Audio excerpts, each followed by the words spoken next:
Recording. All right. My name is Josh. I'm with LDS Gold Pill Reviews, and I'm here with brother Kevin, aka the God of Thunder. Not a Thor worshiper. He's made it very clear he's not a pagan, but I know him as the God of Thunder. That's his handle in the comments. And It's possible that if I went if I decided to convert to paganism, it might be one of my top choices. But hey, that's a good choice. It's a good choice. It's very, very he's very popular these interesting, days. and the comic books get him all wrong. Yeah, no, He's I got a can. beard and it's red. Okay, so You were already wrong. you've already said some things that make me like you even more. First of all, you know the comics, you know the mythology, Hmm. and you picked it because it was your gamer handle. Is that right? Exactly. That's important. Yeah. So, so I've actually had to scale back video game playing massively because I'm like, you know what? This is making me a lousy husband and a father, so I need to not get I I I need I to avoid understand. I video game cannot addictions. play it. I cannot play it either. I totally feel like I'm wasting time, even though if I'm not playing, if I'm relaxing doing something else, I'm still probably wasting time. But I'm like, there's something about, you know what it was for me? It was like, What's do I that? really want to die in this spot for the next 45 minutes? Or do I want to do something else? You know what I mean? So it's like, Yeah. it's just like, okay, maybe I have a couple hours to relax. Is this what I really want to do with it? But I did like to play. I wasn't a big gamer, but I did like to play video games. What kind of games Mhm. did you like to play? Oh, so just a here's one of them. You know, I played a lot of games like Heroes of Might and Magic. I mean, go all the way back to Pong. The first video game I played was Pong. So Yeah, that should give you an idea. I'm like, I'm not young. I had an Atari. Hey, don't let it fool you. I'm not young either. We were poor. We couldn't afford that expensive Atari. We got I can't even remember. There was some knockoff brand, and Really? the joystick was like a it was like a stick with a little with a triangular thing on top that you would twist like this. Wow. It Never was heard it of it. was it was bizarre. I guarantee you somebody somewhere will know what this thing is, but That's funny. I probably have to describe it better. Let us It know in was the comments if you know of an my Atari dad was a knockoff. school teacher, right? Yeah. And so my dad being a school teacher, you know, we were super rich, obviously, which is why we had to drink mixed milk. So you take powdered milk and one jug of whole milk and spread it out between 4 gallons, topped off with powdered milk because cheaper. Been there, been there. Right. Because you know, school teachers are just super wealthy and Right, billionaires, right. That's why basically. they get into it. So, Well, that's awesome. Well, listen, for the audience, mhm. brother Kevin here is a commenter in is he's part of you guys. He's part of the audience, and he had such great comments, such interesting comments. And I have been picking people from the audience to actually have conversations with because I'm interested in having conversations with everyday Latter-day Saints and getting their perspectives and their opinions. And it's been a lot of fun. You're the third person that I've brought on. Yeah, I saw And the other two interviews and they were good. every time I've talked to you, you've had something really interesting to say. I'm like, this is not going to be hard to do. This is going to be really easy. But you did send me a little list of like things that you'd like to talk about. If we Now, need props, I'm going to throw you off a little bit though, because I'm going to start with go number for it. 8. I'm going to start with your personal experience as a Latter Not Day a problem. Saint. Where are you from, and what's your history as a Latter Day Saint? Okay, so I was born in Provo, Utah, but never technically lived there. Okay. So that's the first bit of fun. My dad was finishing up his master's degree, going to BYU, where he graduated from originally. So he was getting his master's degree and going to summer school. Hmm. So for for reasons that we shouldn't probably discuss too deeply, a bunch of us were born in the summertime. Yeah. That's hilarious. So there's apparently a reason for that. And we won't talk about it too much. But I have a brother and two sisters and myself. So 4 out of 6 were born in the summertime. And Wow. so those of us, my so while my dad's going to summer school, one of my sisters, my brother, myself, uh, and then my oldest sister, she was born way back when they were just married. I think she was born in Missouri or something. I can't remember. But Yeah. so So did you anyway, guys grew up move in. around a lot? No, we really didn't. I did later. I moved around a lot, but my dad was a high school teacher in Cody, Wyoming. He taught history. Okay. He was the tough history teacher that it took a while for people to figure it out, but they figured out if you take Mr. Sampson's course, Uh-huh. then you can go ahead and check off college level history because Really? he teaches he's a hard grade.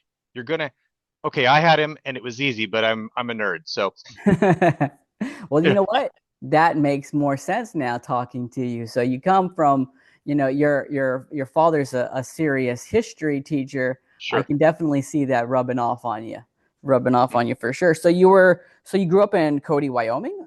Is that right? Cody, Wyoming. So, and it's an interesting mix. It's like you're in Mississippi, I believe, right? Yes. So you're out there where like you're kind of out there on an island where there's not a lot of members around, but not as bad as the Midwest. You'd be Right. surprised. Midwest is more sparse than the South. The Oh South yeah. people actually want to talk about religion. Here in the Midwest, it's like, why would I want to talk about that? So, so there I am in Cody, Wyoming. You have church colonies nearby, but you're not one of them. So Yeah. you're something like 10 or 15% of the population is Latter-day Saint. There's 4 wards in a town of 9,000 people. So it's not like Utah where you've got Right. a ward for every couple of blocks, but you at least have a concentration of members. Yeah. But the interesting thing is, I remember my first encounter with anti-Mormon stuff was like I was 6. Wow. That early? That early, and I'm just like, what are these people talking about? So and I was just not the type of kid. For some reason I wasn't the type of kid like go to mom and dad and say, hey, tell me about the fact that Joseph Smith stuck a rock in his hat and plowed a field and ran into a box, Yeah, yeah. which is which is one of and how we worship dogs and cows. The South Park breakdown, right? It's always no, I mean, this is way before South Park, Yeah, but yeah, of course. uh, as what I've come to find out, because I remember running into lots of anti-Mormon in school, in high school, in junior high. People there's a lot of pushback, and I'm like, where is this coming from? And Right. you come to find out, it seems like that the God makers and other anti-Mormon stuff had been making the rounds in a lot of the Mm. Protestant religions around town. So this is almost certainly what leads to some guy burning down our stake center right after they finish building it. Whoa, how old were you? 5. You were 5 years old and I was somebody 5. someone burnt down your guys' church?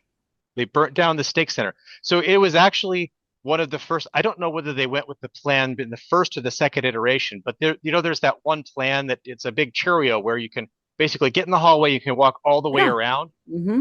This was the model that's based off of. Wow.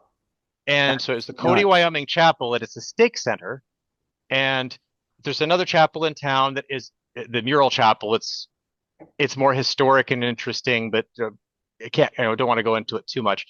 Sure. But yeah, almost certainly because of all this anti-Mormon and hate and sentiment, church That's got burned down. crazy. Right, How right did your now, parents, do you remember how your parents reacted to that? I remember it being mentioned a couple of times, but I was very young, so it's hard to remember it all. That's wild.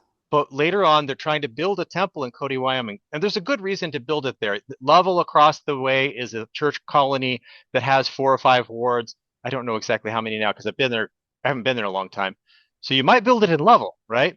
Mm-hmm. But you're putting a temple in the town that's the last thing before you get to Yellowstone. Mm. So you're putting it out there saying, hey, people traveling through, we know you're going to pass through this town, so look at Yeah, us. right. And kind of like Washington D.C., you cannot help but see the Washington D.C. temple because Yeah. it's just right there. Yeah. Especially at nighttime, you see it, and you're like, what's that glowy thing in the distance? Yeah, wow. That is such a wild story, Kevin, Hmm. that early on Hmm.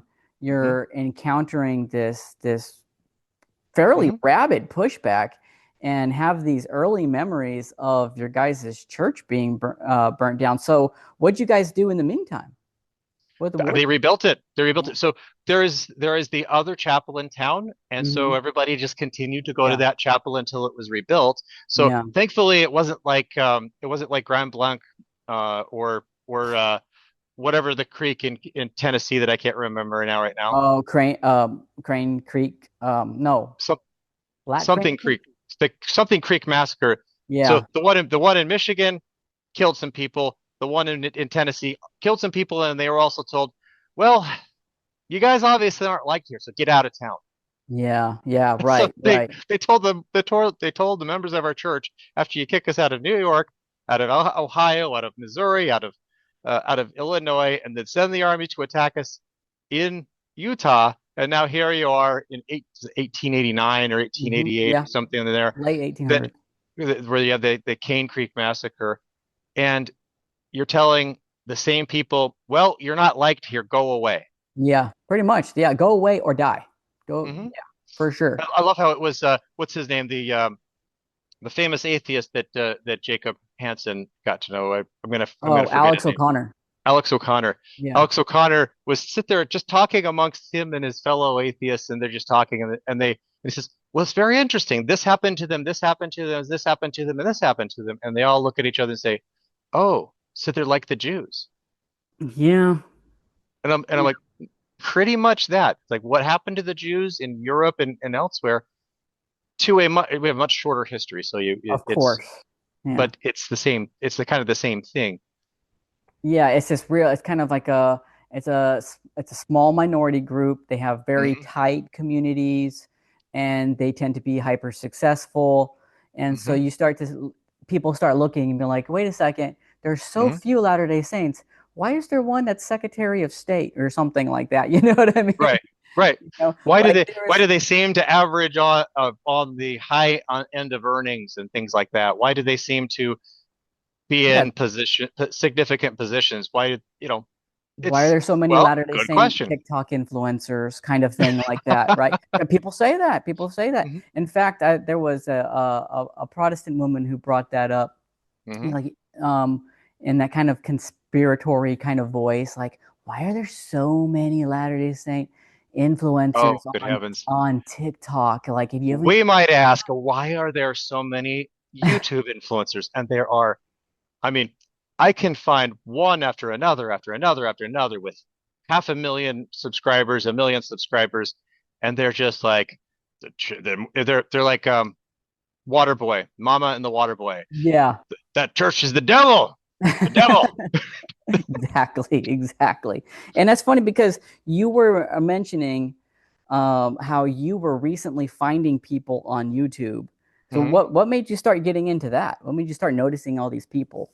Sure, and we'll get back to we probably could get back to my childhood because there's a lot more Yeah. there. But what I had run into, I mean, I was onto YouTube a long time ago because there's lots you can find lots of interesting stuff. If I want to know more about dark matter, which I do because I'm a nerd,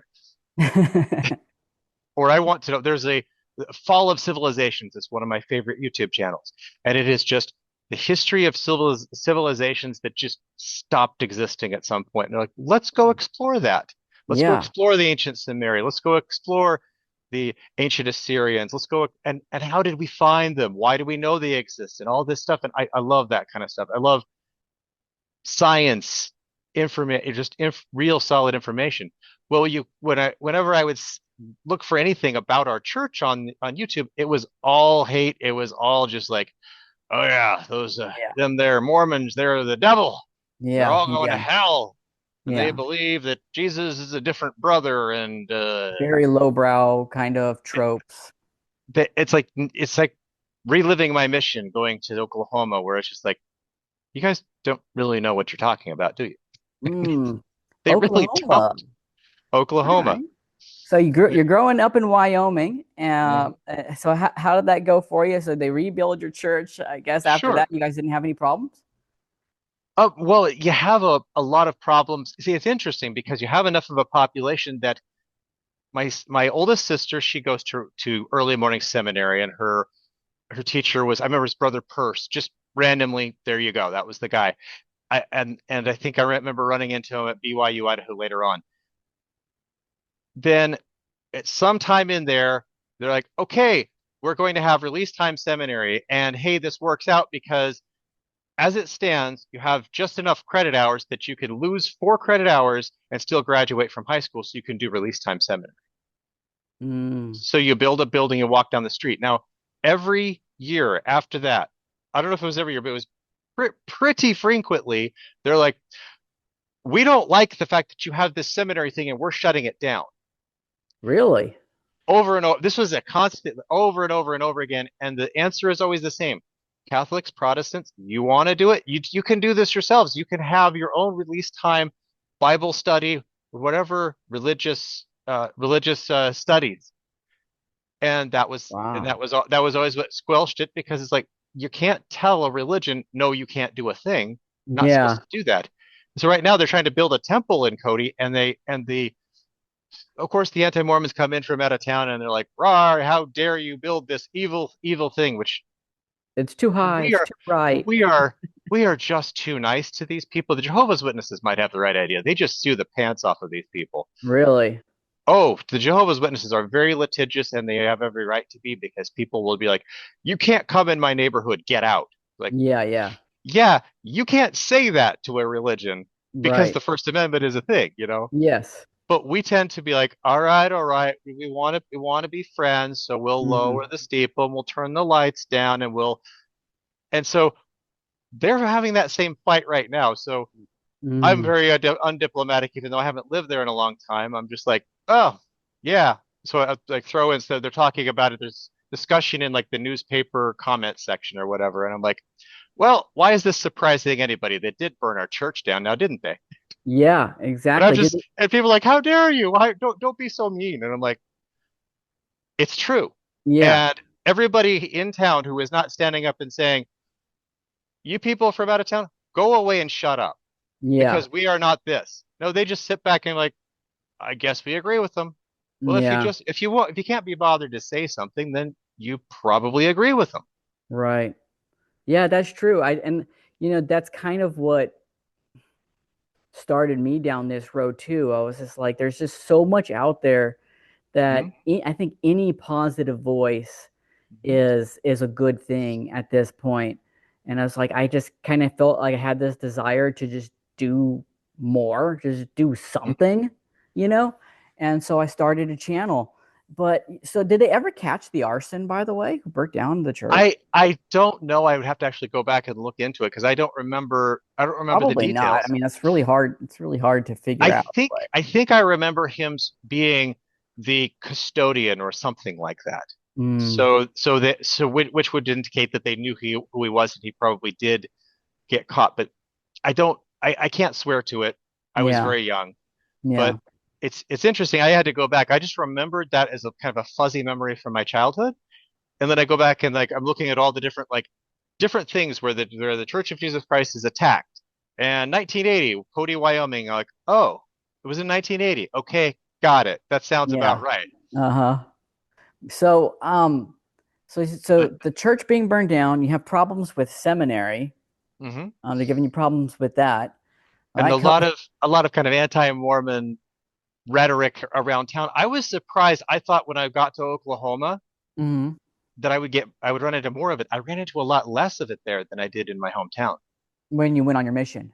Yeah, even though I'm going to the the Bible Belt. Right, right. Some people say, well, you're not in the Bible Belt for Oklahoma. Well, yes, I am because Oral Roberts University exists in Oklahoma, and he's the guy who told everybody, God will kill me if you don't give me millions of dollars, and he used that money to build that university.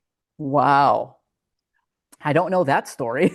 That's I'll look it crazy. up. Oral Roberts. This was like people were just yucking it up and laughing at this guy, but Mhm. some rich Christian somewhere, just maybe more than one, I don't know, They but some combination of wealthy Christians ponied up and gave him the money so he didn't have to be killed by God apparently. that's pretty crazy. So how'd that go? How'd your mission go? Oh, it went great. What you'll find is if somebody sees me on this, they're like, "Oh yeah, I remember this guy from grade school, high Yeah. school, mission." They will remember me as the weird guy. Well, I mean, we're I Latter-day was the Saints. I think it goes without saying. no, I was always the awkward guy. I was a little bit awkward. I loved my mission. Yeah, I loved what growing up. I think that I first had a truly burning testimony of the gospel of Jesus Christ. I was 6. really, that early. I was encountering pushback, and I'm like, I think that I barely remember, but I remember praying about it, and I Yeah. remember people will say. that are grew up in the church, like, oh, I don't remember my baptism. Who remembers the baptism? Nobody remembers. I remember my baptism very well. I remember going into the baptismal font. My dad says, it's a good idea to bend your knees. So I immediately knelt down in the font. And then I stood back up and felt kind of silly. But then we proceeded and he baptizes me, and I felt this just absolute flood of warmth all over me. It was incredibly intense, That's right? awesome. It was not, it wasn't one of those, yeah, I just got wet and who knows. Yeah, I, yeah. I was sitting there going, I can't believe I'm having this powerful of a spiritual experience right now. I don't think there could ever be anything quite this powerful. And shortly thereafter, I was proven wrong because my dad and several of the ward lay their hands on my head, and the gift of the Holy Ghost and the flood of power and warmth was stronger and more intense. And I'm like, Amazing. okay, this is no joke. The gift of the Holy Ghost is not just a thing. It's absolutely real and Yeah, powerful. yeah. And I think I read through the Book of Mormon for the first time at 8 or 9, but I didn't really understand it well. Mm-hmm. Um, and then I'd gone through it. I remember going through the set of scriptures that I was given for my baptism. And I remember one of the things that I bumped into was the Book of Moses, and you're supposed to shade everything that you think is really profound and powerful. So I actually shaded the whole book Oh, wow. in That's in awesome. in, in graphite pencil because that's all I could find because I was a kid. Yeah, So because I was like, this is so amazing. I was absolutely the Book of Moses was one of those things that really blew my mind. I was like, this is so strong. I know. I do think that the And I Pope was Great I Price was is very young. underrated. Hmm Very It, underrated. it is. It is. We end up kind of being like, well, that the Egyptologists seem to not like us about the Book of Abraham, I love the Book of Abraham, but the man. Book of Abraham is great, and it's like the Book of Mormon in the 1800s was historically implausible, Yeah. right? Because there's all of these hundreds of things that just they're not there. And since then we discover like 80, 90% of them. Similarly, the Book of Abraham, early 1900s, it's like, well, the Egyptologists are saying, it's Yeah. the Book of Breathings, it's funerary text, blah, blah, blah. Actually, it is plausible because in the 300s BC, ancient Egypt, they were writing about other people's mythologies, but they were Yep. using Yeah. Egyptian iconography to tell that story. So it would have been very it made perfect sense to have Abraham almost sacrificed on an altar and Mm-hmm. saying, yeah, that right there is Abraham and the priest trying to sacrifice him. And then there was a bunch of things that he gets right in that facsimile, Mm-hmm. that the alligator and some of the pillars Oh and some yeah, of there's some of so the much. gods, but nobody gives him credit for that. He's just a dumb hick who pretended to translate. It's just Yeah. like, wow, have a little balance, guys. Yeah, a lot of people they focus a lot on the our opponents. They focus a lot on the facsimiles, but they've never actually read the 5 chapters that Mhm. are the Book of Which Abraham. didn't come from the facsimiles. They came Right. from a somewhere between 10 and 14-foot scroll that there's various accounts of Lucy Mack Smith and Emma and other people showing this giant scroll and saying, "Look, here's the scroll with all this writing on it." Yeah. And I think there was red ink, and I can't. Yeah, I think the other black and red black ink. and red, and some. My brain says blue, but I don't think there was any blue ink there because I think I'm misremembering that. I remember black and red ink, and Yeah. there. But if you actually deal with it, to me, honestly, hmm um, just studying biblical scholarship and studying other ancient Near Eastern texts, not hmm from Latter Day Saint sources. Guys like Dr. John H. Walton. He wrote hmm books like The Lost World of Genesis 1, and I'm reading a book right now that's it's ancient Near Eastern. He does a comparison between ancient Near Eastern literature and the Old Testament. And hmm what I see when I read the 5 chapters that are the Book of Abraham, is it hmm very much fits in this ancient Near Eastern world. hmm You have a very explicit, um, a very explicit reading of a Most High God with a divine counsel. Hmm. You have the absolute rejection of creatio ex nihilo, which John H. Walton goes in on his book that the first chapter of Genesis does not teach creatio ex nihilo. That the Nowhere in the Bible is nowhere, anybody. nowhere. None of them had this notion that, oh, God created something out of nothing, and they And these don't points, realize where they got this idea. They don't realize it. these They got this points of idea biblical scholarship are from weren't very Aristotle, popular. Plato, other Greek philosophers came up with this idea that, I mean, all of the things. It's one of the. You ever notice it's one of those things you can't unsee once you just have to take about half an hour to look into it. Say, okay, I heard that the Trinity is based on the God of Aristotle, right? Hmm. We'll go look up the God of Aristotle, and you're like, okay, so he is the uncaused cause, the Hmm. unmoved mover, all the Yeah, things that you hear Trinitarian advocates say that are nowhere in the Bible. yeah. Here they come. The No same passions, philosophical language. no Hmm. body parts or passions, only a spirit. They borrow so heavily from this guy. This is the thing of which there can be none greater. Right. And this is the language, and it is this being, this uncaused cause, this unmoved mover, that he is composed of material that must be uniquely one being. This is Aristotle's assertion. One being, you can only have one. So since there can only be one of these guys per Aristotle, not per the Bible, but per Aristotle, then when they're saying, well, we really like this idea that this God sounds like he's the biggest and baddest Hmm. and most powerful that you could possibly get. So we want to kind of drag this in. Yeah, we want to adopt So that. Hmm. so they drag it in, but say, okay, Father, Son, Holy Ghost. So honestly, the Council of Nicaea is an argument between two perspectives, both trying to drag in the God of Aristotle. Hmm. Yeah, One absolutely. is trying to say God the Father is that uncaused cause, unmoved mover, and then the Son and the Holy Ghost are just tangential, separate beings, maybe created, maybe not. They were. Some say that the Arians believe that Jesus was created, and some believe that he wasn't. But Yeah, at eternally the very begotten. least, that their view was God the Father was that uniquely that God of Aristotle that is the ultimate perfect being. And then the Trinity, they're like, well, there's that, and then there's the people who say that it's God is one or God is all three. So we're going to go ahead and compromise and say both. Like Hmm. two. So they said, okay, we're going to go ahead and land on two contradicting ideas, and we're going to say they're both true. There's Yeah. three, but there's one. Fine. And so that's what, and so they run with it. But they don't, none of the people who would just, they're just furious. Like, how dare you change the historical Jesus? Yeah. You guys changed him first. Right.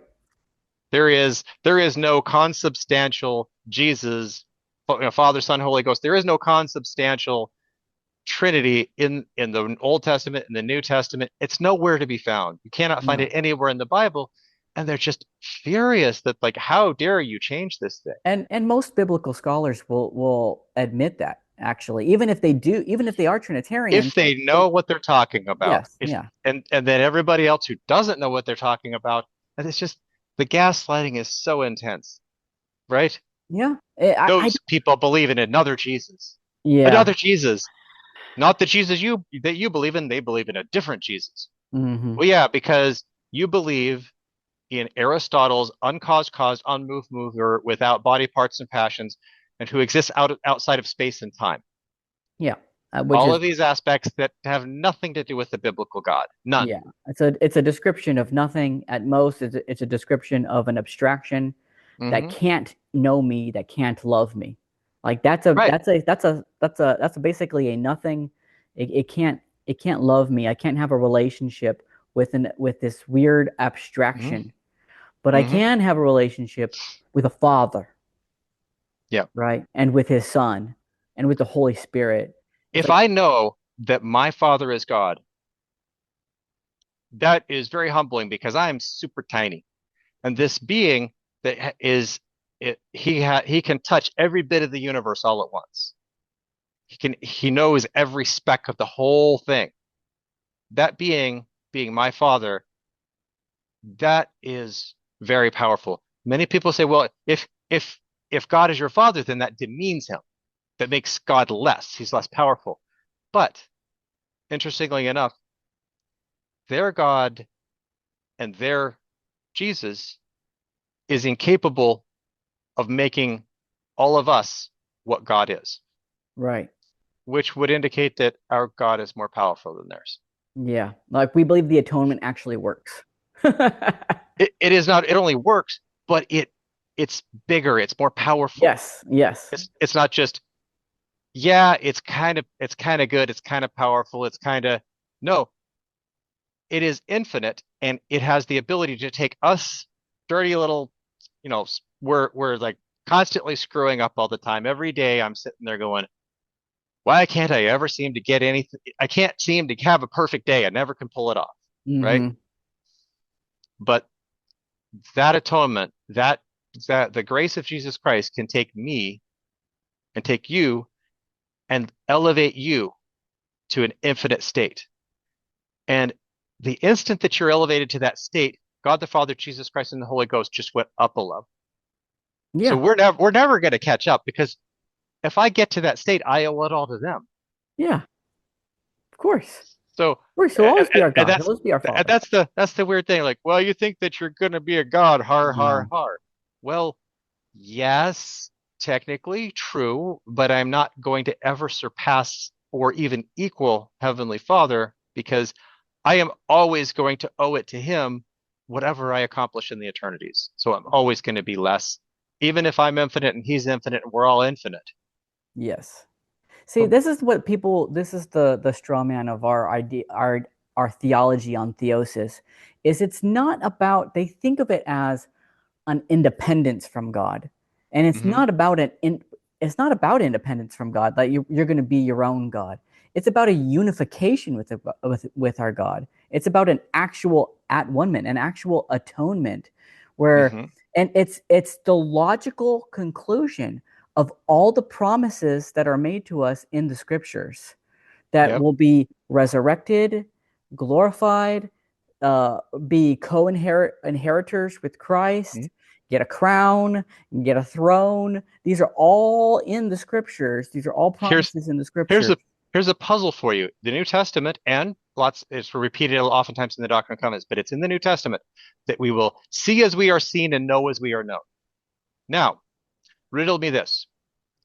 How can you know an infinite being, actually know and see an infinite being? Right. You can't unless you are infinite. Mm-hmm. It's impossible for you to see as you are seen and know as you are known because in order to comprehend something infinite, you have to be infinite. Right. In order to be as, able to comprehend God, you would have to be power wise on the same level. You would have to be a grown up version of God. Meanwhile, if you take the Trinity, and I love these people really sincerely believe and they love Jesus and they love God. Of So course. I don't want to just rip them apart or tear them down. But you take that guy to the logical conclusion, and everything that any atheist skeptic ever said to bash God comes true. Right. The atheist skeptic is going to come to you and say, well, this ultimate being who creates the universe, he gets bored one day and decides to create a planet. Then he feels kind of lonely and he feels kind of like whatever. So he creates this world, but he just kind of sits back and lets God corrupt himself and wreck the world. Mm-hmm. Couldn't be bothered to stop it. World Yeah. fell. Stupid Adam, what were you thinking? So fine, I'm gonna go ahead and keep creating people in this awful place and let them live through a world of suffering and unpleasantness so that I can go ahead and torture the greater majority of them for all eternity because I am a what I remember what Travis Anderson said once. He says, "Because my God's not a maniacal asshole." And pardon me, pardon my French, Yeah. Yeah. Uh-huh. I remember that because one. he would be an awful human being to to Mm-hmm. just torture people forever. Now, Yeah. one of the problems that we run into, I see it with a lot of members of the church. They say, "Oh, well, we don't believe in that whole hell thing." Yeah, we do. Yeah. Go to Doctrine and Covenants 19 and just start reading. Do not keep going, Mr. Harris, or you will suffer as I did. And Yeah. this hurt very, very badly, and you will suffer. And I Mm-hmm. bled from every pore, and you do not want any part of this intensely unpleasant experience. Right. You really don't want it. And that is hell. And so if somebody asks me, do you believe, you guys don't believe in hell, do you? And like, we do. Hell is not a where, it's a what. Yeah. It's a thing that you experience. And people say, well, it's like a lake of fire, of brimstone ascending from blah, blah, blah, blah, blah. Well, the North seem to think that hell is a frozen wasteland that's completely dark and has no light. Mm-hmm. That was their idea of as bad as it gets. The Right. Muslims seem to think that it's being stuck in the desert without any shade and being forced to drink boiling water all day. Mm-hmm. Once again, it's a description of something like, I want to convey to you something that would be just unbelievably unpleasant in context of where I live. Yeah. We don't have the vocabulary to describe how unpleasant hell and the punishment from God will be if we have to endure it. Right. I always think of when I think of hell too, Hmm. or when I think of that state of being, I Hmm. think of Alma the Younger Hmm. and And he his only gets a tiny taste of and it. he gets that tiny taste, he gets a glimpse of it, you know, and man, and then he realizes that he can give his sins to Christ. He remembers Christ. He remembers Mhm. the what his father taught him about Jesus Christ, and he reaches out to him, and I love that he is just reborn right Mhm. then, right there. He hasn't even done anything to make amends yet, right? He's just reborn right then, right there. And then he goes on to make amends. But that the salvation was instant. And you think of Enos too. Hmm. When Enos was forgiven, he My says, soul hungered. my guilt was swept away because I knew that God could not lie. Like And right then, I right love then. where his head goes right after that. His head doesn't go to, oh, good for me. Yeah, Where does his head go? His head goes, hey, my brethren, the Nephites, are they going to be all right? And right. God says, as long as they behave themselves, I will bless them. Mm-hmm. And then he's like, well, what about these other people over here, the Lamanites? We've been trying so hard. And it's fascinating to me, the Lamanites, the story of the Lamanites, because Enos is not lying to us. He's not saying, we gave up on them and we just stopped trying. Yeah. No, we keep trying to teach these people the truth and they just won't hear us. They Mm-hmm. hate us so much. And it reminds me a little bit of us and evangelicals. Yeah, yeah, yeah. It's not quite the same thing, but it's not Catholics that are kicking us out of New York and then Ohio and then Missouri and so on. That's a bunch of Protestants who really hate our religion. And Yeah. right now, Catholics are starting to say, "Gee, this religion that we were kind of just ignoring over here, they're We starting might to need to get deal kind with of them. big. Maybe we ought to pay attention." And unfortunately, then they go to these Protestant sources, and boy, these guys lie their tails off. Hmm. They lie so much. I mean, it's like I often say about China that the Chinese government is so allergic to the truth that they wouldn't know how to tell the truth if you held a gun to their head.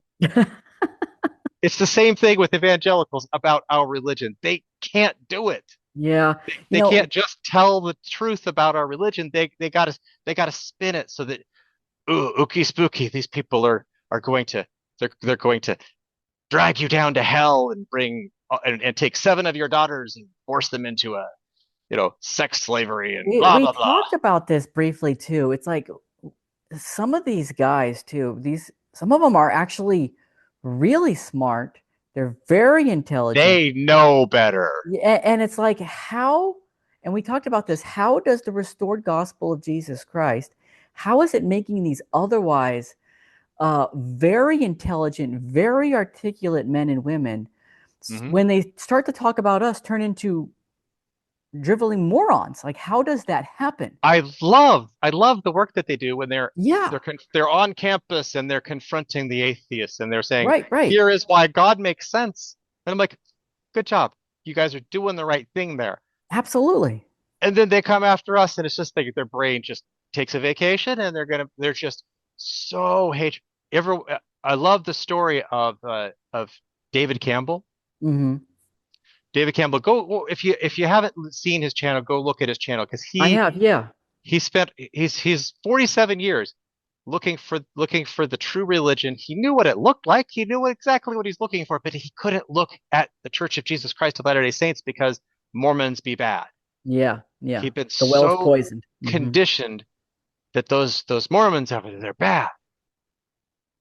That Yeah. he just could not conceive of them being where he should be looking.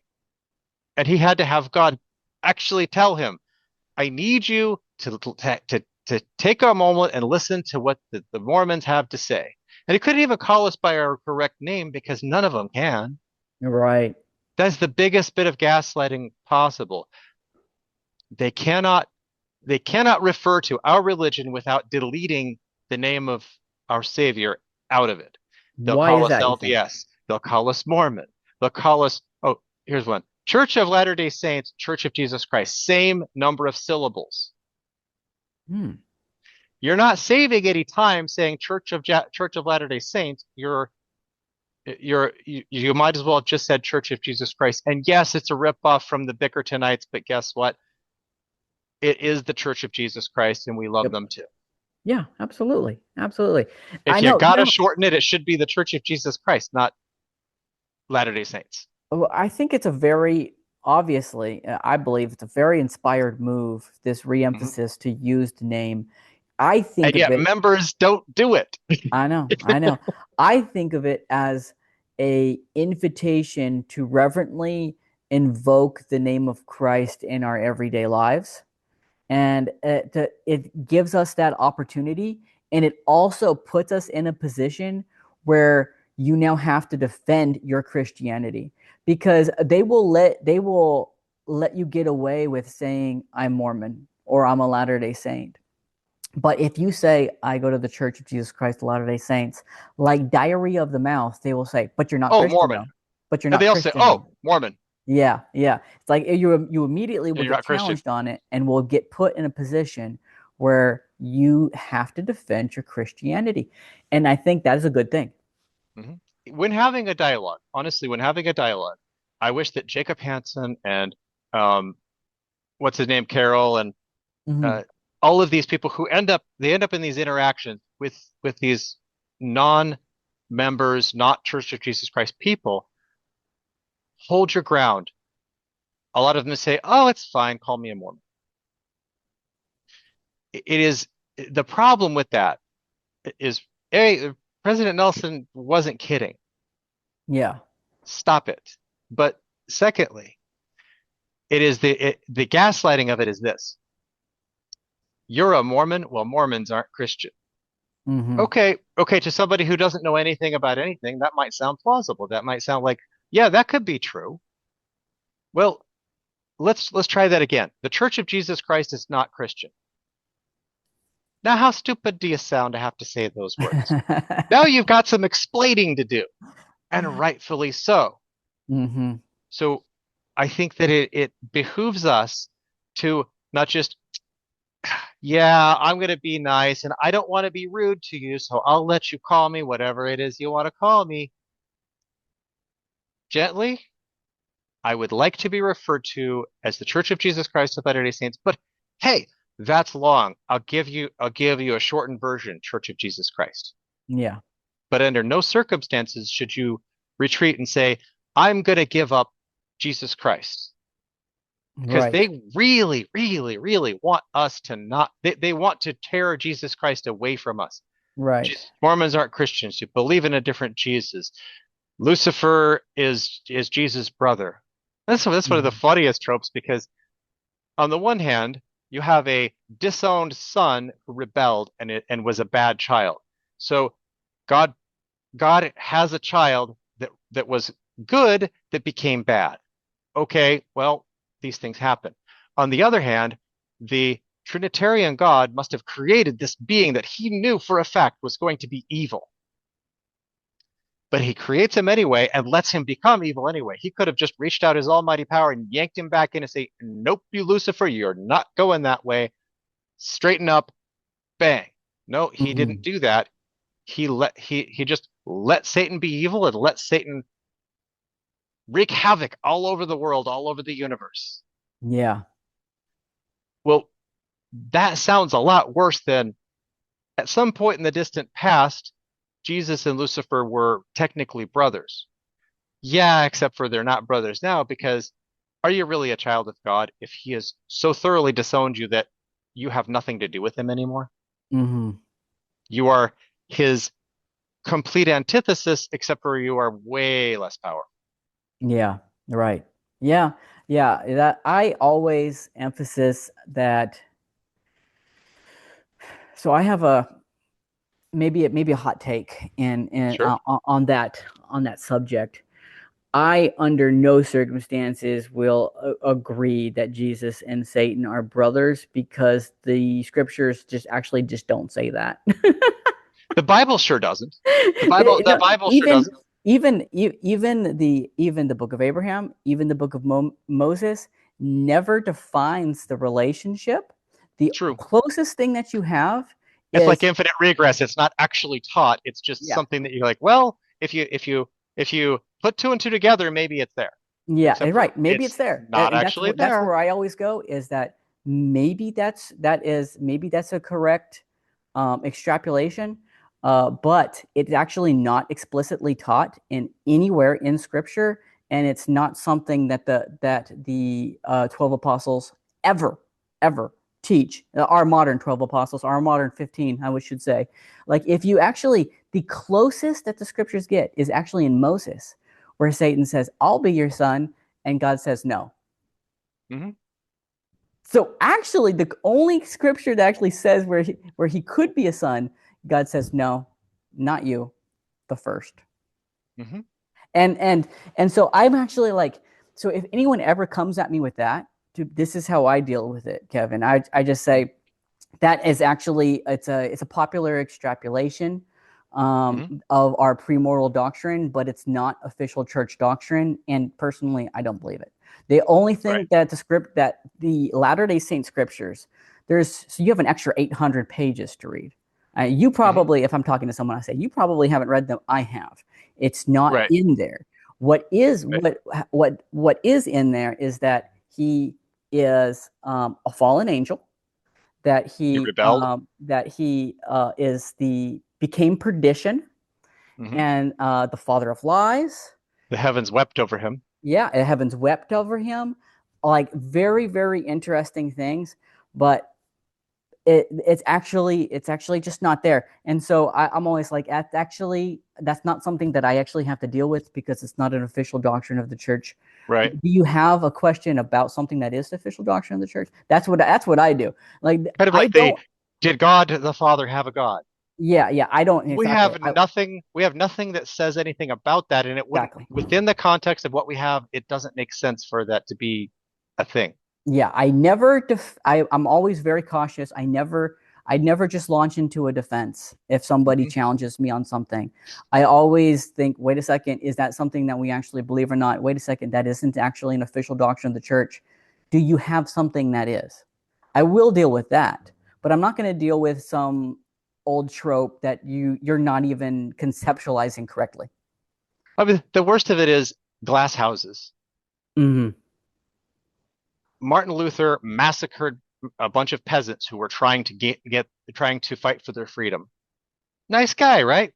A bunch of the Protestants slaughtered Anabaptists. A lot of Protestants killed each other. The Right. Southern Baptist Church, which is foundational for non-denominational and a whole bunch of these kind of evangelical movements. Most evangelical Christianity is spawned from somewhere in the Southern Baptist Church. And the Southern Baptist Church was specifically created to defend the institution of slavery. The mainline Baptist leaders from the North came to the light leaders of the Baptists in the South, and they said, you guys need to do more to teach against this awful institution of slavery. Shape up, guys. And they said, no, in fact, we're going to go ahead and preach that God advocates for slavery and that God intended for all these black people who were kind of fuzzy on, they're probably not actually human, and they probably don't, they may or may not have actual souls, and Yeah. they deserve to be slaves. And that same Southern Baptist church, we get, oh, you guys didn't give blacks the priesthood until 1978. Well, until 1993 or 4, I can't remember which, the Southern Baptist Church was not allowing black people to even show up in their congregations to be members of Hmm. their church. Right. You're black, get out. Yeah. And Yeah. it's like glass houses, guys. And then it gets into the Catholic. I I love studying. It's interesting. Do you know where I met my wife? No. I met her at BYU, Idaho, right before it became BYU, Idaho. It was still for like 1 or 2 years away from it was still Rick's college. Yeah, Rick's College. Uh-huh. And they still had a football team. I missed it. Now they just have a football stadium and they're like, I don't know what we do with it, but That's funny. I didn't realize that. oh yeah, it's a nice as junior colleges go, it's really nice football Yeah. stadium. But we met in a class. It Hmm. was a very difficult class, philosophy class called History of Religious Thought. Hmm. It is now called World Religions, and this professor, I think he was hands. I think I believe I maybe remember him. He was a tough grade to get. We met in that class. What I noticed with her is there were like 4 people, 3 people. So this guy would say, you can have open notes. You can take all the books that I gave you as text. One of them was The Lives of the Popes and Wanderings by Chaim Potok. These were the text for the Lives of the Popes is written by a Catholic. Hmm. So you're studying Catholicism from the perspective of a very um, Vatican Council II friendly Catholic. Right. So in other words, he's willing to admit that, hey, we done a wrong thing, and this Pope may or may not have been actually a very nice guy. Mm. But Hmm. you're not going to the Southern Baptists or to the Methodists or to the Lutherans to find out the history of Catholicism. You're going to a Catholic Right. Of with course. a fairly honest retelling of that. Anyway, there was 3 people in the class. There was a guy somewhat behind me, this girl that was like she always sat in the middle, and myself, that we would go into this guy's test. He had the testing center at BYU Idaho at the time, at Rick's College at the time. You go in there and you take a test, and they basically have people to watch you to make sure no one can cheat, right? Yeah. Hmm. And so most people would go in there, and it would take them 5 hours to complete the test, and they would get a C or a B, right? Yeah. There were 3 of us that kept on walking out of there consistently every time with an A and done in less than 2 hours. Hmm. Me, this girl over here, and this guy a couple rows behind me. So the second semester comes around, I noticed that girl, and I'm like, I kind of want because it was I've been hanging out with a friend who drops out of the class because it was tough. It's a tough class, Yeah. but I was loving it because I really love getting into that deep analysis of other people's faiths, right? Hmm. So this girl that I was helping her study so that she could pass. I would have been fine, but I kind of got into this kind of a rhythm of studying, and I'm like, that's an excuse to go talk to this girl over here who's kind of smart. That's right. Hmm. I hate to sound like it's at all arrogant, but I the thing that I oftentimes struggle with my whole dating experience is most of the girls were just not very smart. Hmm. And I guess I am, but I don't like to say it. Hmm. Does that make sense? Yeah. Because it sounds arrogant. Well, I met this girl and we have a conversation, and I mean, we did every LDS thing where you'd say that's a red flag and that relationship will fail. Because I had a girlfriend at the time and she had kind of a boyfriend at the time, Hmm. and yet the first time that we talked to it for any amount of time, we made out. Yeah. Because after talking for about 8 hours straight because we just couldn't get enough of each other, right? Yeah. Yeah. And so all of these things where you're like, yeah, that's not going to work. You kissed before you went on a first date, and you both had some kind of a significant other. Both in both cases, it was an unofficial boyfriend or girlfriend that okay, fine, that didn't work out, and I felt bad about it because I'm kind of a jerk for having a unofficial official thing and then Mm-hmm. going chasing after the girl or whatever. Anyway, LDS dating culture. Yeah. Kissing somebody else is cheating. So so I managed to get together with her and we studied together and I was loving it because here was a girl who she could tell me things out of history and or out of literature that I didn't know. I'm like, Yeah. how refreshing is that? She can tell me stuff about Shakespeare I don't know because she knows Shakespeare way better than me. And she knows bits of history way better than me. But it was that experience, consider that we're both there for the second semester of a absolutely What it was that attracted you to her in the first place. she was cute. Gotta have that. She Yeah, was cute. which is good. She's still I mean I dated a bunch of different girls and she's still the prettiest one that I ever dated. Um but she's also the smartest person I ever dated. Yeah. It's kind of funny. People that know us, I'm the outgoing one. I don't know. You probably might have picked up on that. I'm a talker, right? Hey, me too. That's why I started a channel so where I can talk to people. So I'm outgoing. She's a little bit more introverted. So sometimes people like they'll come to her and say, "What's it like having such a smart husband?" And she's like, "I'm arguably smarter than him." It's funny. That's funny because I am. I wouldn't call myself smart at all, but I do. I wouldn't either because I know there are so many people who know so much more about any given topic than me. I'll accept that I'm above average and that's it. But I do try to learn. I do try, Mhm. and then um, I guess I am a fairly good Sunday school teacher. Like I try to go in Okay. depth, and I try to do a little bit more than maybe some do. I don't know, but people will go up to my wife and kind of say the same thing, be like, "Oh, he's so good at this. What he must be like a college professor or something." And my wife's like, "He can't find his pants in the morning. What are you talking about?" You know what I mean? Like she knows me too good for that. You know what I mean? It's like, My wife legitimately complains that she has three children that she's constantly having taken care of, and two of them are our children, and the other one's me. Which I, I'll take that on the chin because I fully acknowledge I am a flawed human being, and I'm sure that I drive her absolutely nuts. I do the same with my wife. I mean, well, I think we all do that a little bit, but so it obviously it worked out. So Yeah. What was funny is like her roommates were like, "You, how? What are you doing dating this guy? This guy is terrible." Because I had a girlfriend, she had a boyfriend. It uh-huh. was like, what in the world, dude? Like Yeah. the night after we kissed, I'm on a date with this girlfriend because it had already been planned. Yeah. It's like, what do I do with that? I don't know. So Yeah, so huh. I managed to cut that off, but I couldn't just not show up. I'm like, because it wasn't a date with her, it was a group date with all my roommates. We did a murder mystery. Mm. And so I'm Mhm. like, okay, you guys just went to a lot of effort to put this together. I'm like, it would be really rude of me to not show up, but I kind of don't want to show up because I just found this girl that I am absolutely nuts about, Mhm. and I really want to go this direction now.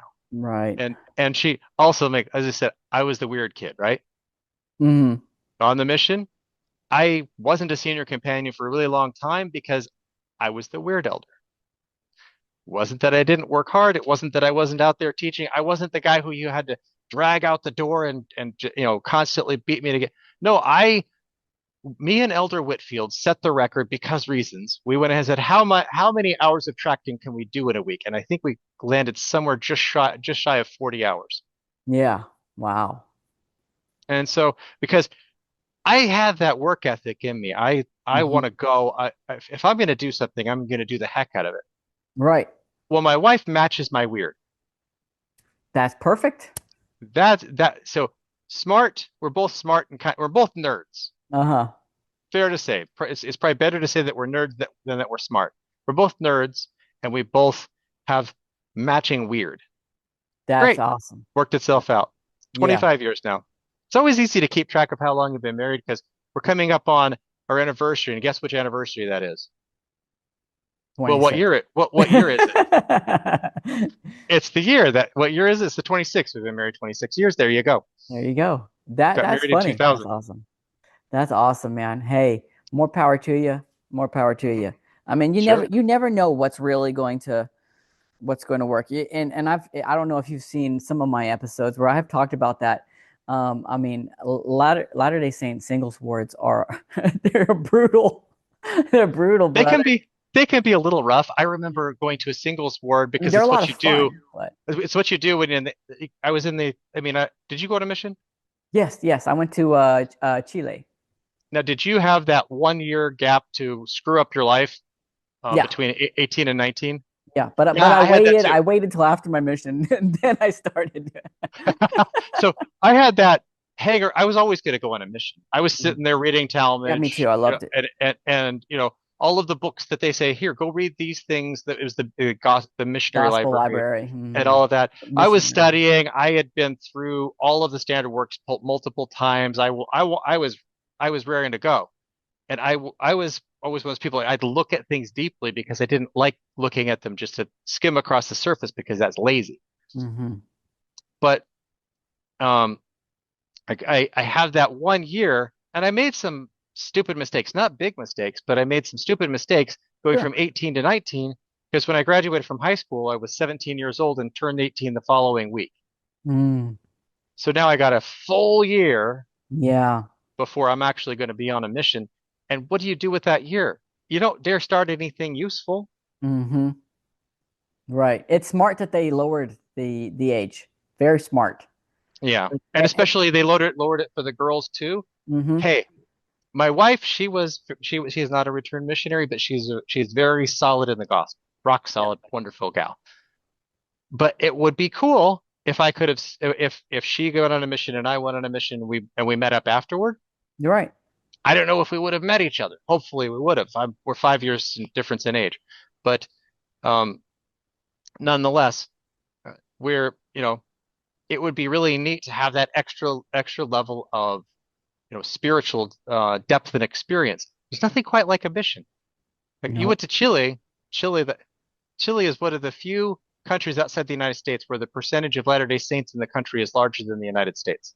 Yeah. It's very, very large.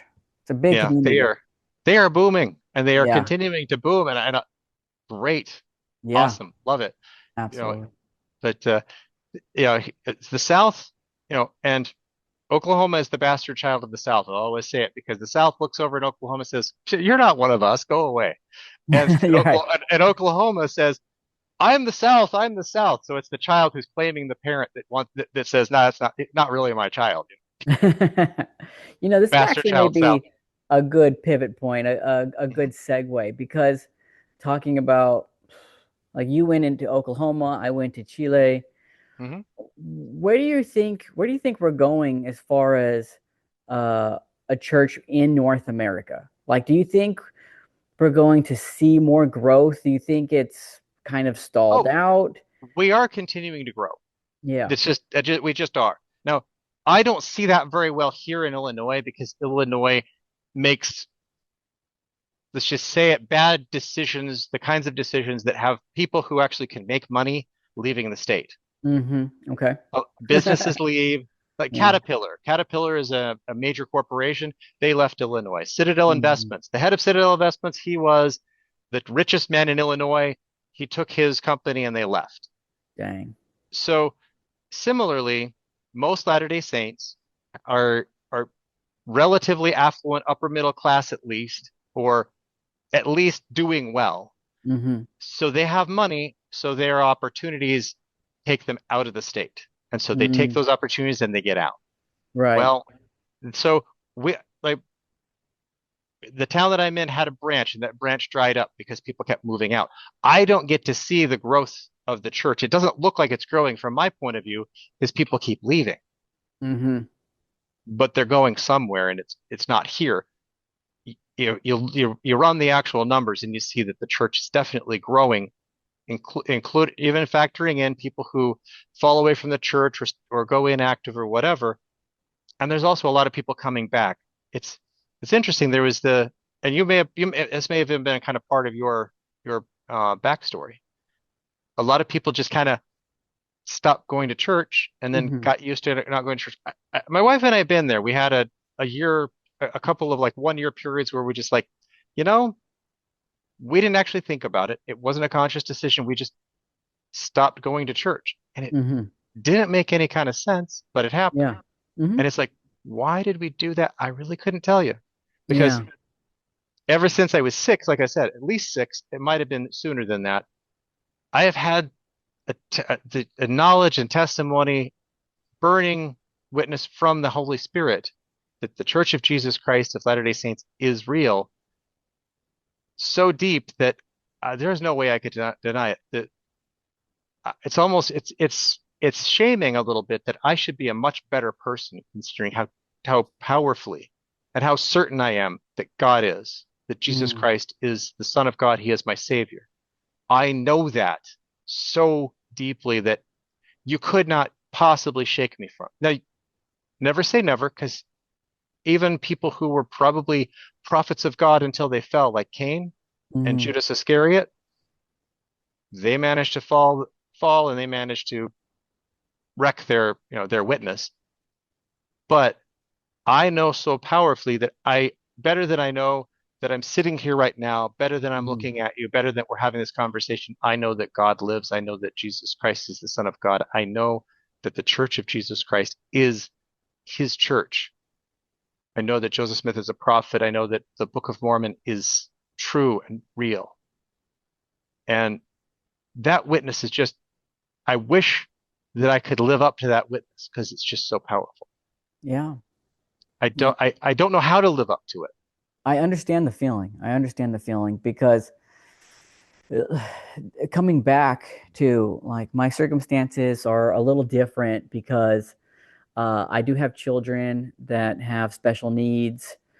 Hmm. And so honestly, there's never a month where I don't miss a Sunday. It's like I almost always miss a Sunday every month, maybe two Hmm. sometimes. But at the same time, I know that I'm rock solid. I know what it is I want to do. And you have to kind of grapple with there are things that I want to do, but I actually just can't. And that's part of the reason what made me start doing that, what made me think of doing the channel because I was like, I want to do more.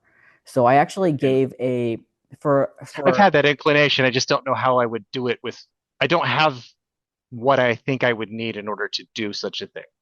well, Time and equipment. I would say, I mean, it doesn't. I just say whatever it is. I'm sure that God will move you towards it. It may not be a YouTube channel, it may be something else. And but like for me, even before the YouTube channel, so I was assistant mission leader at in my ward for a little while, and I was like, man, and I've never done this before, but I was like, I had this idea for a talk about the Book of Mormon. Hmm. And I actually told my bishop, I said, hey, I have a talk about the Book of Mormon that I want to give because I want to challenge the whole ward. And so I bought some books of Mormon because I guess the ward doesn't keep them stocked anymore just to give out. But so I bought some myself and I gave my talk and I told everybody in the class, I said, if you here's a Book of Mormon, if you want to give it to somebody later. And it went really well. The talk went really well. In fact, there were two people that were being taught by the missionaries, and they were there that day. And Hmm. they told me afterwards, they said, your talk made us finally decide we're going to be baptized. Nice. And so that was a beautiful moment that I got So to is that one of your contribute. videos, or is that something that Yes, you? I did put it up actually. Ironically enough, I didn't realize that Jeffrey R. Holland was in the hospital, but I put it up on the day that he Uh, was hospitalized. I got to go back then. I must have missed that one. In that talk, I talk about a moment that I had with Jeffrey R. Holland while I was on my mission.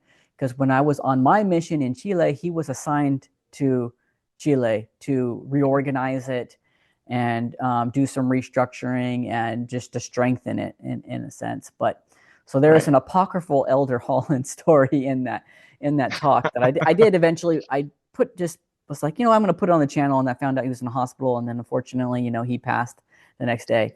But besides the point, Jeff. I had all these books of Mormon, Mhm. and nobody needed one because everyone's like, well, I just have the app. I just, but people did share books of Mormon, but no one needed mine. So I had Mhm. like, a 10. So I'm like, okay, well, I got to do what I taught.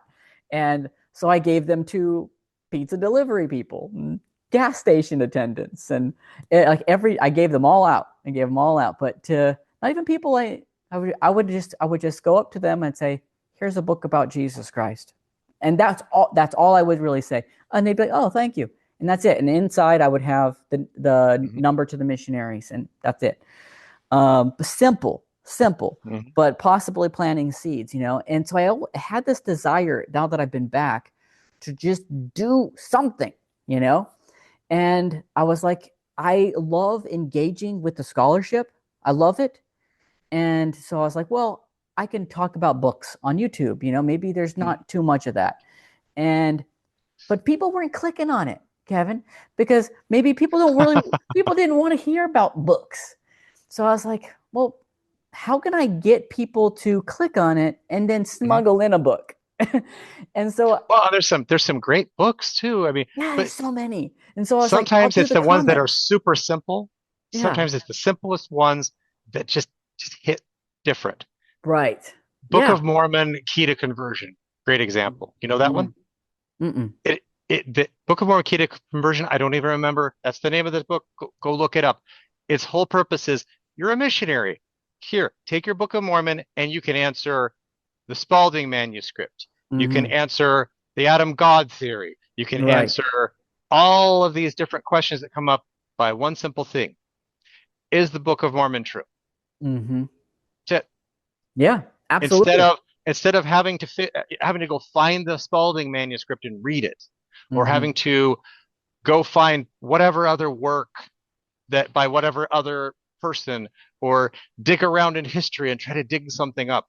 You just had to answer one question, and that is the Book of Mormon true and did it come from God? Yep. And Yes. I mean, for me, that's so. It's what is so powerful about the Book of Mormon. So my freshman year in high school, it's Doctrine and Covenants year, Mm-hmm. and I was always fairly studious about reading the Scripture. So it took me the first semester, but I slogged through the Doctrine and Covenants, and I get a little bit bored with it because a lot of times it's just like, okay, it's a section with like 5 verses, and it's the same thing we said 50 times before to some other guy. It's like, all right, fine, whatever. But I kind of I pull myself to the finish line. I didn't dig deep. I needed to dig deep. When you get to things like section 1 or section 76 or section 88, you're just like, oh, this is powerful. And Mm-hmm. then some of the other sections just like it's the same mission call to another guy, and you might as well just copy and paste them. So Yeah, yeah. Mm-hmm. so I get to the end and I'm like, all right, second semester, let's go. And so I pick up the Book of Mormon, and it hits different than when I was younger. I'm really starting to get it, and I'm done with it in 4 weeks Mm. because I couldn't.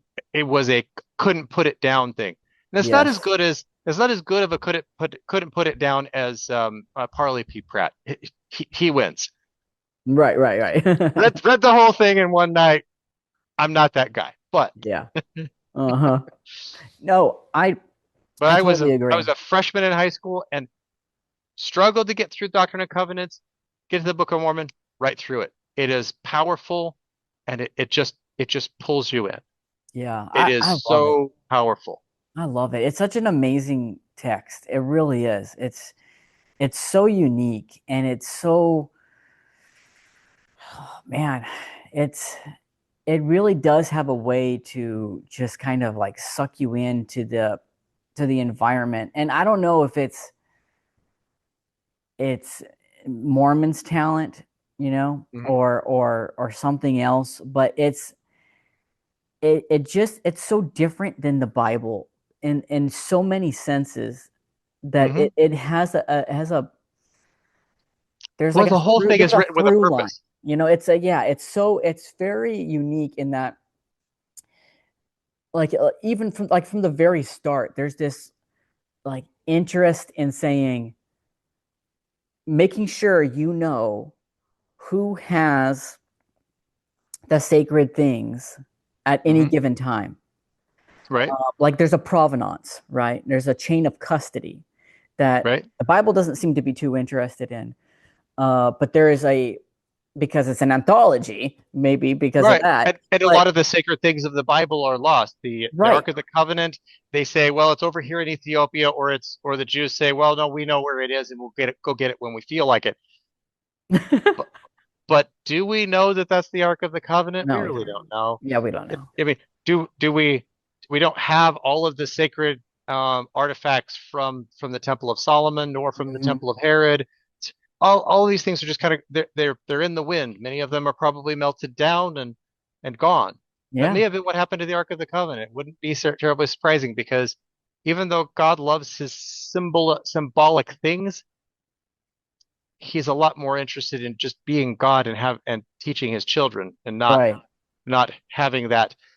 They had to melt down the serpent staff years later Hmm. because it became the people were starting to worship it. And Right. similar with the Ark of the Covenant, almost becomes a thing where you're like, now you're starting to worship the thing rather than God himself. Yeah. But And even Joseph Smith at some point was like, got so good at his revelatory process that he's not really using any object anymore, and to the mhm. point where some of people are questioning him, why aren't you using these anymore? I just Don't don't need need it. it anymore. Very Well, interesting. and you go back to the Old Testament. Go back to the Old Testament and Jeremiah, Isaiah, Ezekiel, all of the prophets, they do a thing. They say, and the word of the Lord came unto me saying. Mm-hmm. Same thing Joseph Smith had. The word of the Lord came unto him saying, and here's your revelation. Yep. Mm-hmm. And the word of the Lord came unto Ezekiel saying, and came unto Isaiah saying. But what's funny is that especially the Protestants, they get so fixated with thinking that whenever it says the word of God, that we're talking about the Bible, that you would think that they honestly believe that a book got up on two legs and walked into the room and started speaking to Ezekiel at that moment in time. Yeah. Yeah. And that's not what happened. Right. Right. The That's word of a. the word of God never fails. They're right, but Mhm. they don't understand the word of God is that it is the word of the Lord came unto me saying, revelation. Yes. It will Yes. never fail. It will, even if it goes away for a while, it will always come back. Mm-hmm. Mm-hmm. Travis Anderson is a master at Hmm. driving home that point. I know that He's fun. I know that I got you into Hmm. into Travis Him, Anderson. him and Robert Boylan, who that Yeah. poor guy, he is so smart and he deserves more following than what he gets. Yes. Yeah. So Yeah. much more. I mean, I, Yes. I read across, I was just kind of going through some of the different people that I follow. And, oh, here's what I hear. This right here. Southern Saints podcast. I Mm-hmm. don't know this guy. I don't know this guy, but I've watched his stuff and he has like 70 subscribers. Mm-hmm. He's doing good work, really good Yeah. work. It's great. And it's just like, why do we need to be more proactive as members of the church, going out and saying, these are the channels, go check them out. Yeah. For sure. Some of them may not be great. Some of them be like the guy, the dude's kind of like mumble mumble. Okay, Yeah. Yeah. fine, not your speed, but especially the ones that really just click and Yeah. connect and draw you in and make you think. And so Mm-hmm. this guy, Southern Saints podcast, I'm like, why are there not more people plugging into this guy? Yeah. It was the same thing with Holy Rebellion when they were getting going. They're still gathering membership. I'm sorry, subscribership. Mm-hmm. But yet, the Holy Rebellion really should have a lot more people watching them, and they don't. Oh, they're gonna Well, take off. They're gonna take off. They got a good I think production they value. are. I think they're. If I had to plug somebody, I'd plug the Southern Saints podcast because that dude is doing some great work and nobody's paying attention to it. You And I'm know like, what? I've never even heard of it. I'm gonna look it up. I'm gonna look it up. Not only will I look it up, I'll hit them up. And and I don't know the guy. I've never had a word to say to him, but I subscribed to his channel and then I would see one of his shorts come through and there would be zero views. hmm, I was yeah. the only view, and so I would I would comment on it because I'm like, yeah, good point, da da da, and nothing. Like Well, I'm a nobody's Southern watching it. Saint, so I'm gonna have to. I mean, not Right? by birth, You but by guys, adoption. you guys are in the mosh pit of the of living your religion. You have to go out there and get smacked in the face a few times by people who have a differing point of view. You know, it's funny. I really haven't had any issues. Um, Really, yeah, as a no, missionary, of course you did, right? yeah, I'm there in yeah, Oklahoma, and so I mean, oh, it was fun. The best people, the kindest people, the sweetest people were the black people down south. Oh, they're of so course, nice. yeah. They're And very sweet. it's frustrating because they'd let you in and just talk to them all day, and you had no idea whether they were even slightly interested Yeah, because they uh-huh. were so polite and so kind to you, and they would just be like, "Sure, I'll listen to you, you kids, you talk about God, I'll listen to it." But most of them, they just smile and nod, and you're like, ah, "Dang it, this isn't going anywhere." Uh-huh. The Baptists, is almost all Southern Baptists, they'd be like, I'm a Baptist and I'm not interested. That Hmm. was, Right. I appreciate you boys and what you do, but I'm Baptist and I'm not interested. You could just quote that was what's coming your way. Sometimes they'd yell at you, sometimes they'd be mad at you, but usually they'd be fairly kind. But if you're gonna have a conversation, like half the time you're in the thick of this, they're coming at you with something. Hmm. Bible passage coming right at you. Right. And but oh, and then the charismatics. Oh, they were the sweetest people. Really? The Pentecostals in the Assembly of God, they would be like, let's hold hands and say a prayer, and they pray for your soul right there on the porch. Wow. That's Loved cool. them. The Yeah. Jehovah's Witnesses at the time, they were still in there. I think they've changed their tactics. I don't know. I don't know the Jehovah's Witnesses faith. I don't know. I don't have a friend in the religion well enough to know. But at the time, they were still in this kind of like get in an argument so that you can try to get your point across. So every time Yeah. that you encountered a Jehovah's Witnesses, it was an argument. Yeah. You And I'm see, like, I didn't have that on my mission where mm-hmm, I didn't have a whole lot of people like who just didn't like Latter-day Saints in Chile. What I did have is people who didn't like Americans in Chile. Now, mm, because this was after the towers fell. And mm. there were a lot of people over there who were not happy about the invasion of Iraq. And But the invasion of Iraq was kind of like, well, don't want to get into politics too deep, no, yeah, yeah. it didn't I make a was lot of just sense. bringing it up to be because people that was my issue that I had. It wasn't as a Latter-day Saint. It was being an American in Chile.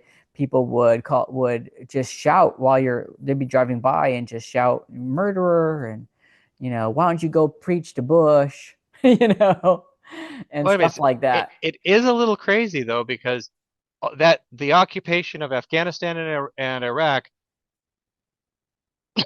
directly or indirectly, multiple millions of people dead, Yeah, and so it was.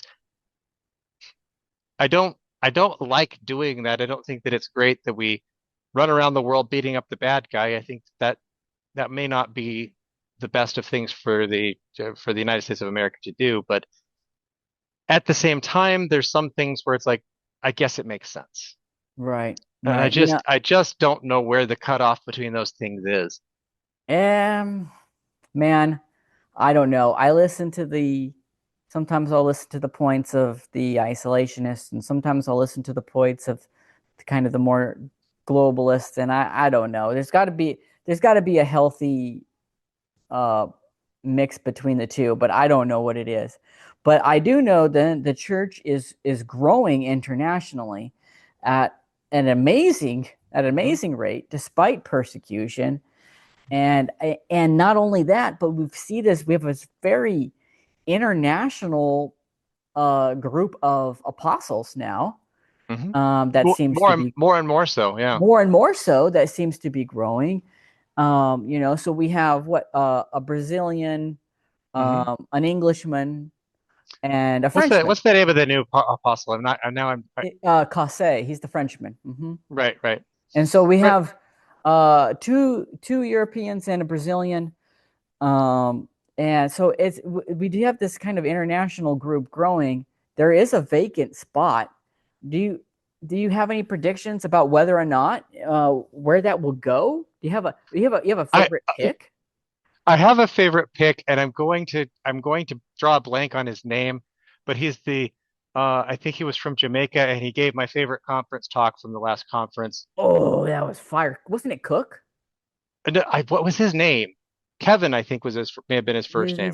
It was Because Kevin. if every time it says Kevin, I'm like, okay, that's gonna stick in my brain because Oh man, my name. he won the internet. He won. Oh, it was a great so what I wonder about is the reason that it might not be him is because typically He's they very young. well plus what they try to do with the apostles, you can kind of get a feel for it. They're looking for people who are extremely established in their background in the church because it's been I'd have to look it up. I have an app on my phone that could tell you the last excommunicated apostle. Yeah, yeah, it's been a long It time was now. quite a while ago, Lyman, but I think it was in the 40s or something like that. He basically was doing a side bit of polygamy and Mm. kind of a no-no, Yeah, right, right. Well, I'm going to tell you my pick. Let me see if you've heard of him. right? Elder Ahmad S. Corbett. That sounds familiar. If you haven't, after you're done with this, go look I'll him have up to on look him up YouTube. because I bet you I know him, but I don't. But it's one of those things that it doesn't Yeah. always stick in your head. What I will miss though is from the day he was ordained to the day he died, my favorite speaker in almost any given conference was always Elder Holland. He's amazing. He's the I only apostle I've ever met. So kind of have a special I bond never for him. met him. I got to meet Elder Bednar before he was an apostle because he was the president of BYU Idaho before it was BYU Idaho. Hmm. So he was the president while we were there. And I had a roommate. I wish I could remember his name. Um, Given name Eli, but he went by a different name. Anyway, he was this. There's two presidents of student body presidents. There's a president that's picked by the school and possibly general authorities, and then there's a president that's elected by the student body. And he was that other one that was picked. And so, because of his connections, I believe it was because of his connections, we were able to go visit Elder Bednar at his home, which Oh, was so wow. neat. That was really cool. And we had this. I remember they were talking about a lot of different things, and one of the things that was interesting is Elder Bednar and his wife they were at some interaction with it's outside the church, business or something. Anyway, they're having the conversation around the room of what do you do for a living? And what do you do for a living? What do you do for a living? And all the wives are saying, well, I do this thing and that thing and that thing. And you get to Sister Bednar and she's like, I'm a housewife and a mother. Hmm. And she was expressing like, it's so strange that I was extremely looked down on and they're just like, ew, Huh. what? Why don't you do something meaningful with your life? Yeah. Which is, isn't that crazy? Like It is being crazy. a wife and a mother is the most important thing that a woman could ever do, and being a husband and a father is the most important thing that a man could ever do. Absolutely. So why would you badmouth? Yeah. I don't know. The world, man. Hmm. They've worked hard. The world's worked really hard on women. They really Collapsing have. birth rate right now. All Yeah. over the world, everybody is having way less kids. Hmm. We're counterculture. There's three groups. I looked this up. I'm the My wife and I have one thing in common. We're the Gee Whiz collection collectors. So Yeah. Yeah. My wife little calls bit it of data. Snapple facts. She's like, I'm the Snapple fact guy.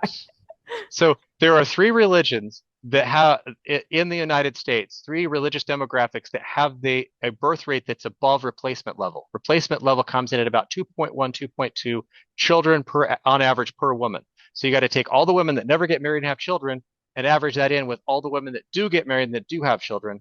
Hmm. And Most of America is at 1.6, 1.7, somewhere in there. Yeah. There's three groups that buck the trend and actually have a birth rate above replacement level. And none of them are Christian except for one, and that's us. Right. And we're at like 2.6, 2.7. It's not as high as it should be. It might be Hmm. three. I can't remember. I have to go look it up again. The other two groups are Hindu and Muslim. Mm. Everyone else is basically built to self-extinct. Mm. It's like, Wow. and so, yeah, President Oaks isn't wrong. We need to do better Mm. but at the same time, it give a little bit of credit where credit is due. I was surprised though that you always hear about big Catholic families, don't you? Yeah. Yeah. And you It's very meet big common. Catholic families and you're like, okay, yeah, big cat, and yet they're just barely above the average of Protestants Really. and they're below replacement rate for uh, for birth rate in the United States. Mm. And I that wonder why surprised me. I that was is. like, I don't know. I think that everybody has been fairly well convinced that having children is just such a burden and it's not something that's super desirable and blah, blah, blah, blah. Yeah. Yeah. It's crazy. I My do. wife and I, we had a hard time having the kids that we had. We were 11 years married. Oh, the fun fact about me, I almost died 5 times. 5 times. Jeez. What do you do? What are you Well, doing?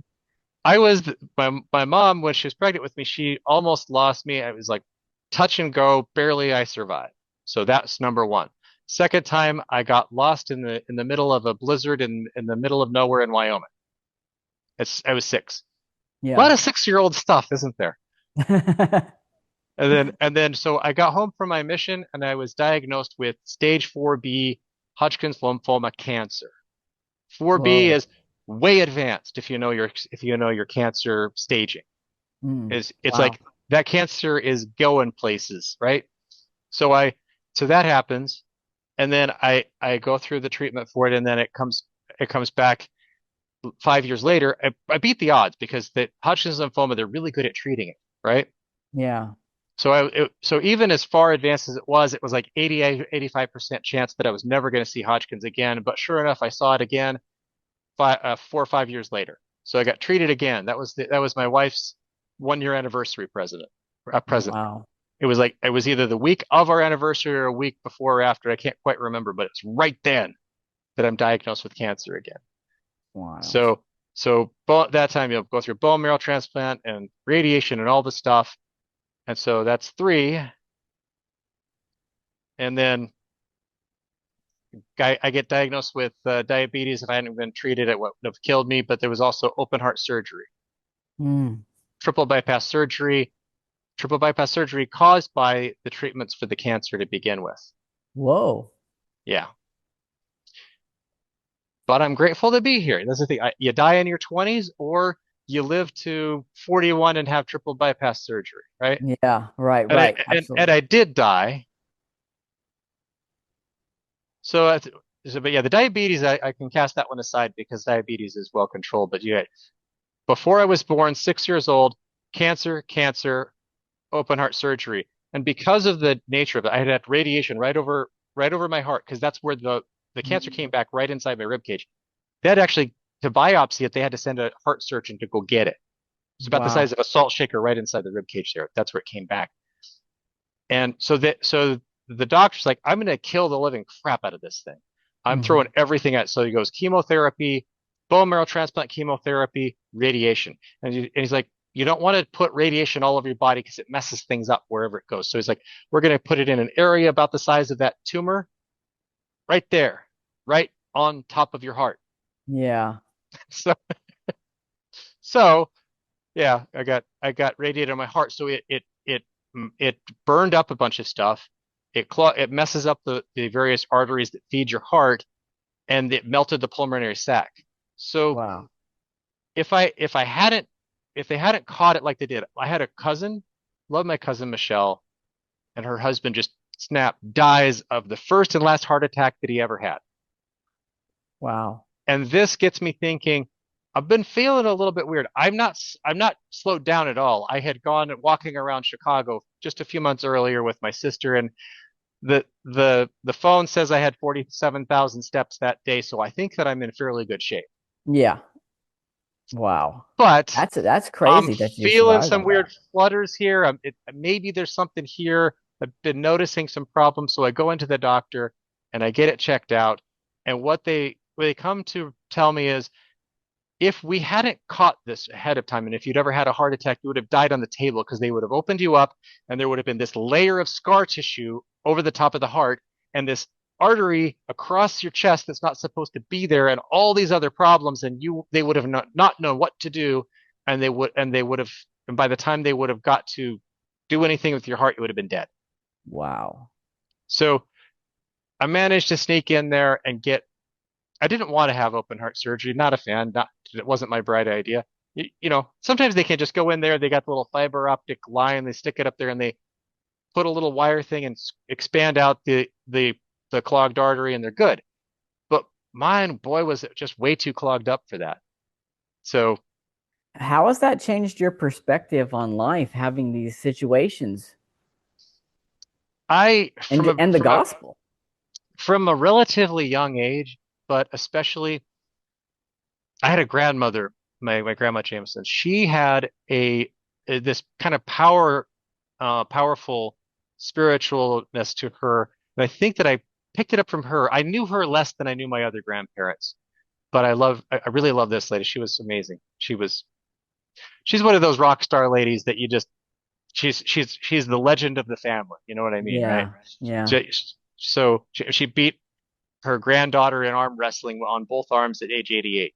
Oh my gosh. That's So awesome. of course she did. And of course she changed her own oil. Who doesn't change her own oil at 90 Uh, years old? And wow. she was amazing. But she had this way about her where I think that something that she taught me and something that my parents taught me led me to just not have a huge fear of death. Mm, It's like I know that I'm not perfect, but I'm not afraid to die. yeah. Now, I at this point I'm afraid to die in just the sense that I would be leaving my wife and two children with no father. Right. But I'm not afraid of death. But one of the things I had a brother-in-law, Dan, he gave me a blessing. Um, and it can't comes very true. He gave me a blessing going into the hospital for bone marrow transplant. If you're not familiar, it's they give you chemotherapy to a point where they just give up on trying to save your bone marrow. They're just like, let's just kill all the bone marrow. Don't care. We'll give it to you later. Yeah. Wow. So I go get the bone marrow transplant, and you're going to be it deletes your immune system. Just your immune system is just gone, not there anymore, right? It has to rebuild itself slowly. Right. So they keep you in isolation as it kind of rebuilds itself, and as your bone marrow kind of recolonizes around the body for about a month. You're in the hospital. It's a HEPA filtered, clean, no children allowed, super locked down, clean branch of the hospital. And he gave me a hospital. He gave me a blessing, I think, before the bone marrow transplant.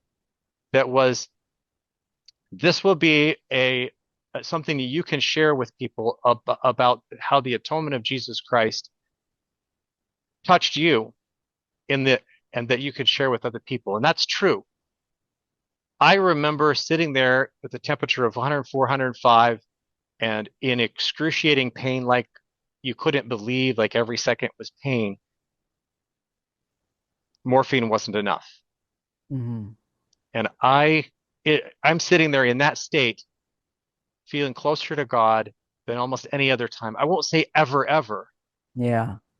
but probably as close to God as I had ever felt in my life Wow. and feeling happy. There I am. I'm a somewhat tall guy. I'm 6'3", which is kind of tall. You know, I'm tall enough to mostly be the tallest guy in the room. Yeah. Yeah. And, but I was down to 135 pounds. I was, I was just this frail little skeletal thing because of this bone marrow transplant. Basically, it's take chemotherapy agents and instead of giving it to you at the regular dose, just give them 40 times the normal dose. Wow. Crazy. It just wreaks havoc on all kinds of parts of your body. but it's there because the whole idea is let's just kill the ever living crap out of that cancer so we never see it again. And hey, never saw it again. Love it. That was in 2002. So pretty good run so far. Well, thank goodness for that. Thank goodness for that. That's an amazing story, Kevin. That's crazy. Yeah, That definitely tangent. Sorry changes about your that. perspective on things, you know? But each time I'm just like, I'm feeling happy. I'm feeling happy going through the heart surgery. So once again, I'm stuck in the hospital for a long time and I got tubes all over me. And Yeah. I'm just happy. Wow. I mean, blindingly happy. And it's weird because my Heavenly Father picked me up to such an extent that I was just happy to be there. Wow. People That's looking at you awesome. saying, "Oh, you look so sick," and I'm joking around and I'm teasing them. I'm trying to cheer them up Yeah. because That, that's a beautiful testimony. That really Mhm. is. I mean, yeah, because that can help so many people, you know, just hearing about that. Because not many people, first of all, not many people go through that. And some of the people who go through it don't live to tell the Right, story, but you true. did. And so you can tell that story. And Should have died each one. I mean, I had a yeah, really good shot at dying from each of those. If I'd been a little bit later getting to a doctor with stage 4B cancer, for example, or all of those other things where I'm like, this definitely could have done a great job of killing me. man. And yet I'm still here, and I made it all the way to this age, and I'm like, my wife, time and again, my poor wife, it's been rougher on her because she Imagine. resigns herself 1 year into our marriage where like, well, this guy's probably gonna die, and I'll just Yeah. I'll have to figure it out later. Yeah, sometimes we don't think about the toll that that kind of thing would take on a spouse too, but But man, that's because of what amazing. that did to me reproductively, we didn't have kids until we were married for 11 years. Wow. That Wow. was in vitro was it. Yeah. Some people get that you get some religious or political or whatever. We have children because in vitro is a thing. Well, there you go. And thank God that you have two children. You're able to survive that and build a family. Hmm. It's such an amazing experience. Kevin, I really appreciate you taking the time. I think that's a beautiful place to end it because what a great testimony. Except, Okay. I mean, I could do this for another 2 hours, Oh, I agree. but, but, but hey, don't be a stranger. Like, seriously, you have my number. Sure. Hit me up. You know, I'm Sure. actually thinking of maybe getting all three of you guys together one day and we can all Okay. talk or Here's something. a quick one for you then. Yeah. Favorite scripture. Favorite scripture? Oh, I would have to go Second Nephi chapter 2. I mean, the whole Okay. chapter. That's a really good one. For me, it's Isaiah 53. Isaiah 53. He's despised and rejected of men, a man of sorrows and acquainted with Suffering grief. servant material. Yeah. But because we know what he was really talking about. Yeah, Israel kind of missed the mark on that when they're like, "Hey, let's go ahead and interpret this," and they got it wrong. But but it just so powerfully tells what Jesus Christ does for us. absolutely. Just really beautiful, and and then you have it. It's one of those things like you just the Book of Mormon quoting from Isaiah, you got to have it. So of course, Abinadi quotes it, Yeah. Yes, he does. That's so awesome. I'm and then favorite hymn. oh, favorite hymn. Man, I don't really know if I have one off the top of my head. I would just have to go say I will say this. I don't know if this makes it my favorite, but when I was a child, if I Hmm. was scared, for whatever reason, in my head, I would sing "I am a child of God" It's a good one. until I wasn't scared anymore, and it always worked. It brought it would I would start to feel the spirit, and I wouldn't be scared anymore. So So for the hymn book, I have to go with reverently and meekly now. Always gave me goosebumps and chills yeah, for the longest time. Even they most places I've ever lived, they almost never sing it. But every so often it finds its way back around again, right? hmm And then for but then the other one would definitely be Amazing Grace. Oh, beautiful. Absolutely. So Beautiful just wanted to hymn. kind of have that to, something to end on a little bit. So Definitely, definitely. Appreciate that. Isaiah 53 and or the reverently other and one meekly that you used? now, reverently and meekly now. Mm-hmm. But the thing that's powerful about it is this is you are singing something where Christ is basically speaking back to you. Mm. Here's what I did for you. I bled for you. I died for you. I I am your friend, and just do good and I'm gonna go look forgive at that and one. be kind. It's just it's really, for me, it's just always been very powerful. And then Amazing Grace, especially if you know the backstory. Wow. Yeah. So it's such a beautiful hymn. And Yeah. so many beautiful versions of that you can find too. But I love it. I love it. Kevin, thank you so much for your testimony, Yep. for your time, and for your comments. Hmm. You're an amazing guy. If you anytime you want, hit me up. If there's Sure. a book you're like, Josh, you just have to read this. It changed the way I see something. Like, let me know because I'm always looking for good books. But Book of Mormon Key to Conversion, I recommend that one. It's a thin, short read, but its whole purpose is you're going on a mission, read this and stop trying to Bible bash, stop trying mhm. to go figure out, deep pieces of church history that you may or may not know anything about. All you got to do is say, Book of Mormon true, church true. Book of Mormon not true, church not true. Done. Awesome. Well, there you have it. Check Yeah. that book out. And thank you Mhm. so much, Kevin. I really appreciate it. And Sure. everyone out there, remember to read, do good, do it in the name of Christ. Love it. Bye.